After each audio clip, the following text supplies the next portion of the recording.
Just 2 weeks remain in the NFL's regular season, and we enter the final 2 weeks on the back of a Christmas week that was just full of surprises. The Las Vegas Raiders went into Arrowhead Stadium and stunned the reigning Super Bowl champion Kansas City Chiefs. The Miami Dolphins pulled out a huge win over the Cowboys to record their first big victory over a team with a winning record this season.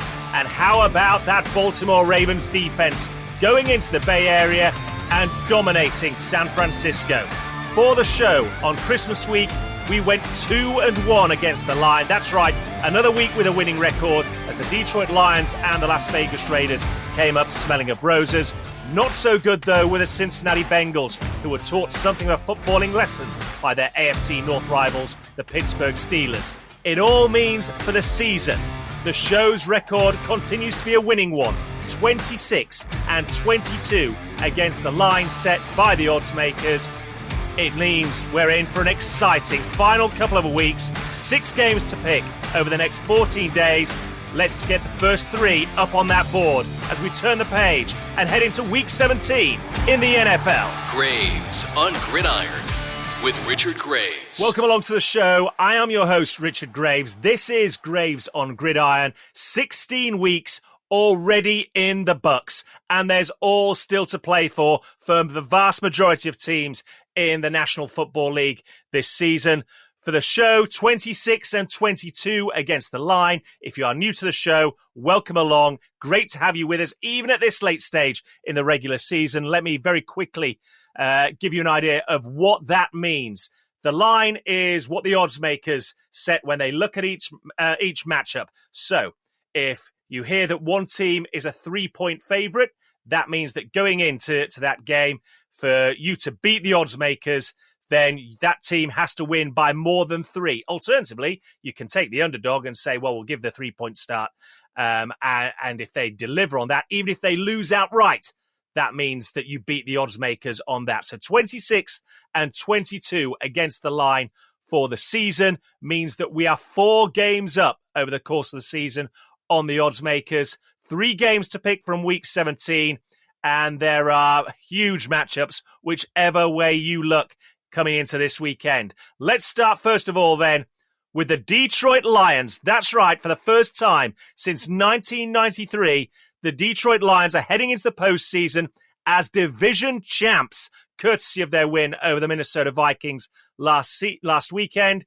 They have an 11-4 record, and now they have the opportunity to perhaps secure the number 1 seed in the NFC if they can win out and the San Francisco 49ers slip up over the next 2 games. Who would have thought we'd have been saying that when we kicked off the new season? And of course, it was those same Detroit Lions that went into Arrowhead Stadium, game 1 of the season, and stunned the Kansas City Chiefs right off the bat, laying down a marker. Here they are now, NFC North champions. And this Saturday night, they head to Texas to take on the Dallas Cowboys. As I say, the Detroit Lions absolutely buoyed by the fact that they head into this clash as division champions themselves. And they have the tantalizing prospect of knowing it is all still to play for as they are right in the hunt with the 49ers for that number 1 seed in the NFC. In contrast to that, the Dallas Cowboys and their outside hopes of claiming that number 1 seed effectively went up in a puff of smoke with that defeat in Miami last weekend. And yet, if they were to win out and win their final 2 games, with the help of the Eagles dropping one of their last 2 games, Dallas would not only claim the NFC East title, but they would be parachuted straight in there as the number 2 seed in the playoffs for the NFC. The Lions are running hot, though. They've scored 72 points over their last 2 games. You contrast that with the Cowboys, who've scored just 30. They've given up 52, lost both of those previous 2 games. And you would think the Lions are favourites going into this. There's a caveat, however. Both of those defeats that Dallas have suffered over the last fortnight were on the road. Their record this season is not impressive on the road. They are 3-5 this season when playing away from AT&T Stadium. However, get them back on home turf, it is a different story. They are undefeated when playing at home this season. They have a perfect 7-0 record. They average 40 points per game when playing at home this season. In fact, let's go a bit deeper than that. Their last 15 home games played at AT&T Stadium, stretching all the way back to September last year, the Cowboys have won the lot. That's right. They are 15-0 over the last 2 seasons when playing at home. I've got to tell you, this game has all the makings of a classic shootout. Dallas have the number 2 scoring offense in the NFL this season. The Lions go into Texas with the number 5 scoring offense. It may make it all the stranger then when I turn around to you and say, I think this is an encounter which is going to be decided by defense. The Dallas Cowboys haven't forced a turnover in 2 games, but they have 21 turnovers this season. That's exactly the same number as the Detroit Lions have actually given the ball away. And this is going to be key because whichever team wins the turnover battle for me likely wins this game on Saturday night. And when Jared Goff plays well, the Lions tend to win. But if Jared Goff feels pressure, is hurried, forced to move off his spot and extend plays, as shown by the Green Bay Packers and on both games against the Chicago Bears over the last month, turnovers tend to follow. Align that with a defense which isn't playing at an elite level for Detroit, and that allows teams such as the Minnesota Vikings last week and the New Orleans Saints a few weeks before that, not only to hang about in games, but actually force their way back into games and give the Lions fits before they finally close them out. The Dallas Cowboys are a better team on both sides of the ball than either of those teams, the Chicago Bears or the New Orleans Saints that we've spoken about. And particularly at home, they are outstanding. Even in defeat last weekend down there in South Florida, I think we might have witnessed Dak Prescott growing up as a pro quarterback before our eyes on that final touchdown drive that he led the Cowboys on to have that go-ahead score.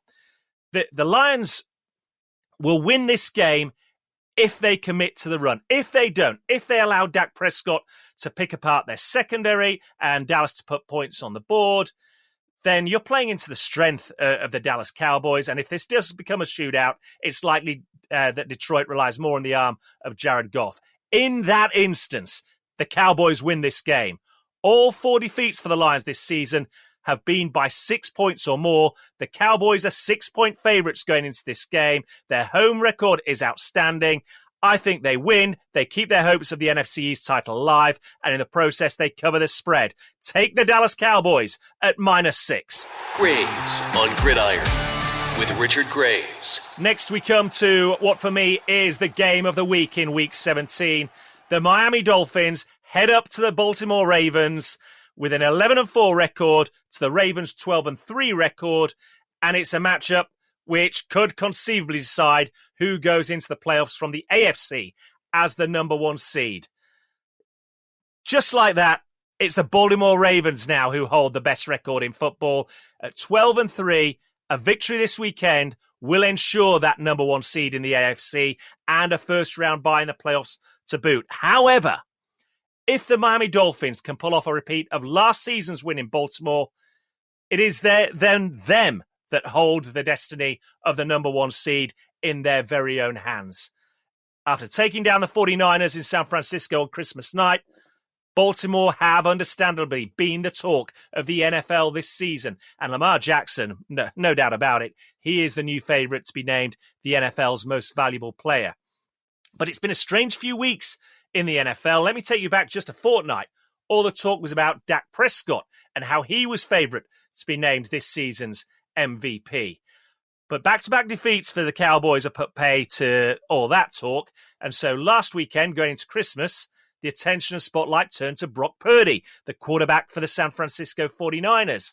And he was now the new favorite to be the MVP this season. But then, of course, the Baltimore Ravens go and spoil the party, deflate the air out there in Levi Stadium. They hold the best record in football. Lamar Jackson is now the new favorite to be named the most valuable player this season. How about if I put a fly in the ointment for you and give you another scenario? How about Tua Tagovailoa being named the NFL's MVP this season and leapfrogging Dak Prescott, Brock Purdy, Lamar Jackson? Just stay with me here because it was on Tua's arm that the Miami Dolphins performed that remarkable comeback last season in Baltimore. A game that the Miami Dolphins, remember, trailed by 21 points in the second half. This season, if the Dolphins were to win out over the final 3 weeks, then that means they knock off the Dallas Cowboys last week, the Baltimore Ravens this week, and then take down the Buffalo Bills on the final week of the regular season. Are you telling me seriously that that does not catapult Tua Tagovailoa right into the heart of the MVP race? He's taken down Dak Prescott, Lamar Jackson, Josh Allen in back-to-back games. That is why there's so much still to play for this season, and that is why this is undoubtedly the game of the week in Week 17. You've got the number one ranked scoring offense of the Miami Dolphins going up there to Baltimore to take on the number one ranked scoring defense of the Baltimore Ravens. And also they've got the Joker in the pack, Tyreek Hill. Remember, he had 190 receiving yards last season when these two teams met. He was an integral part in that great comeback, come from behind victory for the Miami Dolphins. Great, of course, if you're a Dolphins fan or player.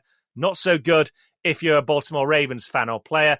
And still, lurking in the back of my mind is that stat that just won't go away over the last 2 years. No team has blown more double-digit leads and lost games than the Baltimore Ravens have in the NFL, as well as they've played, as well as they are continuing to play. And make no mistake about it, the Ravens right now are enjoying their best form at exactly the right time of the year. They're riding a 5-game winning streak coming into this one.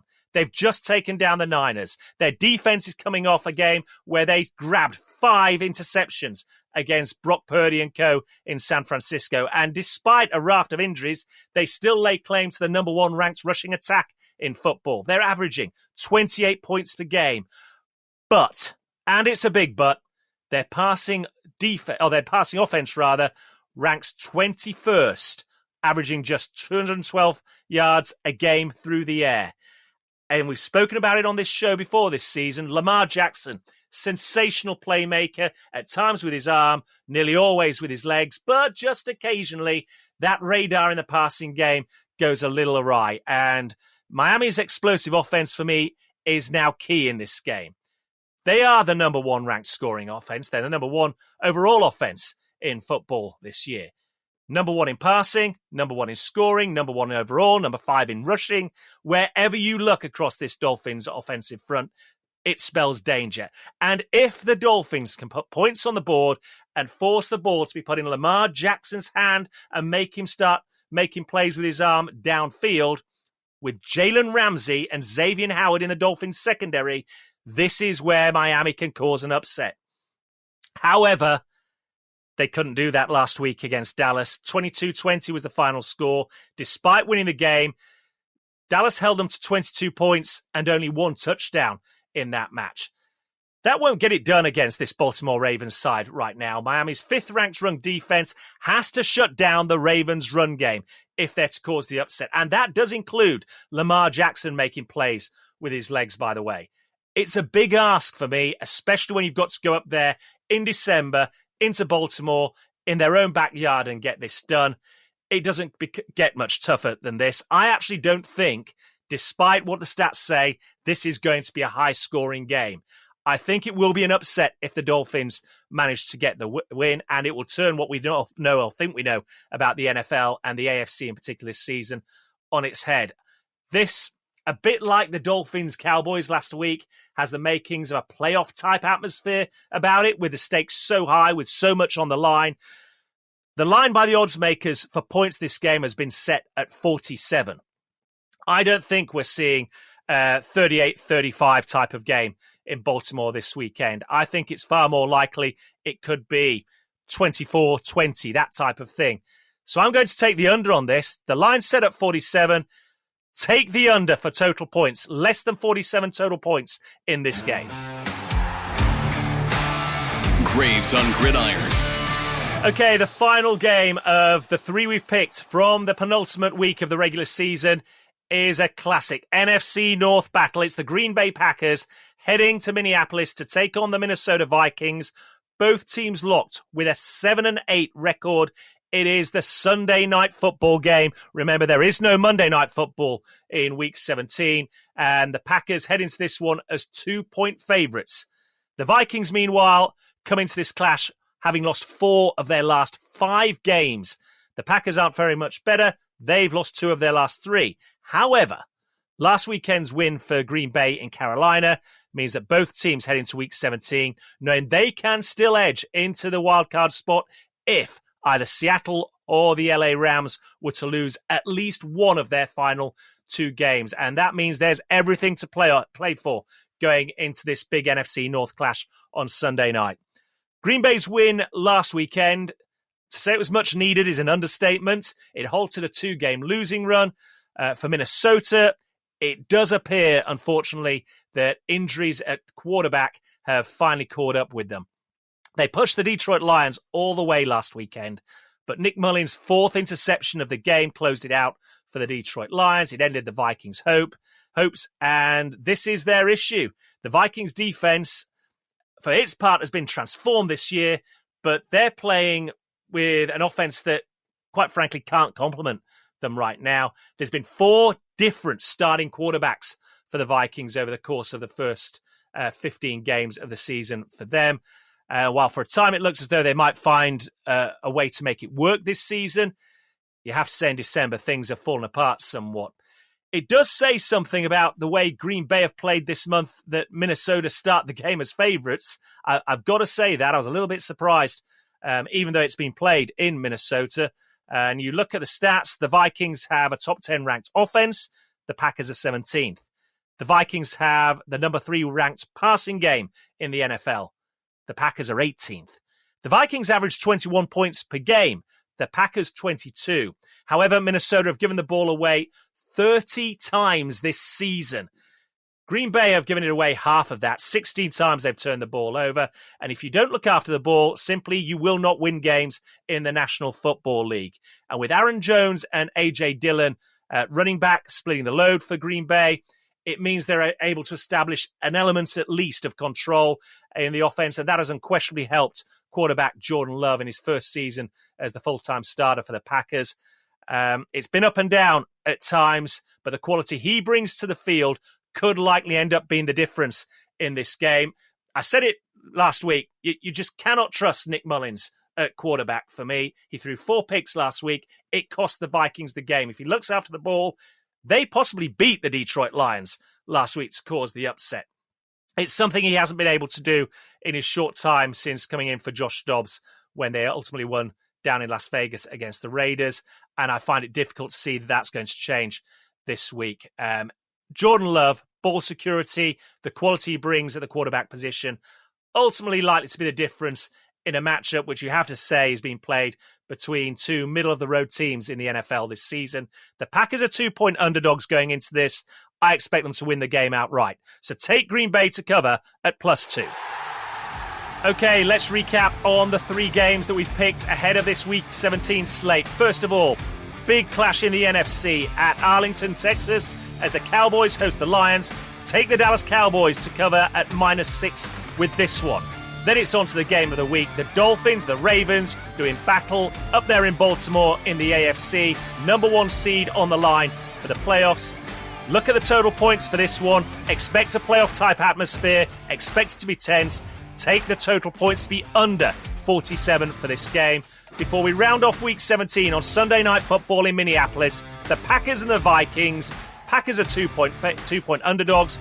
Expect Green Bay to upset that odds then, because they're going to win this game and they will cover in the process at +2. Apologies for the podcast, folks, being a little bit later than usual this week. Obviously, with all the holiday festivities going along, family time and so forth, it's meant we're just a little bit behind schedule, but we're still no less excited about Week 17 and what the NFL has in store for us. If you want to read about the 3 matchups that we've spoken about on this week's show, you can visit my website, rdgmedia.uk, click on that Talking Sport tab, and there you'll see Week 17, 3 games to watch, overcoming the odds. Everything is broken down there. Alternatively, get in touch on social media, the Graves on Gridiron Facebook page. We love to hear and see your thoughts there. On X, it's @RichardGraves1. and also we're on Instagram as well, RDG Media UK. It is always a pleasure. Without a doubt, the end of the regular season is drawing nigh. There will be major decisions made pending on the results we see this season. Who will be the number one seeds to come out of the NFC and AFC, or will we have to wait yet another week? And which way will the battle for wildcard spots go? It's all going to unfold, folks, and we'll be here to watch it unfold with you. But for now, enjoy Week 17, and as I always say, so long, everybody. Subscribe to Graves on Gridiron wherever you listen to podcasts. And keep up to date with the latest on Twitter. Search for Richard Graves 1. That's Richard Graves, the number 1.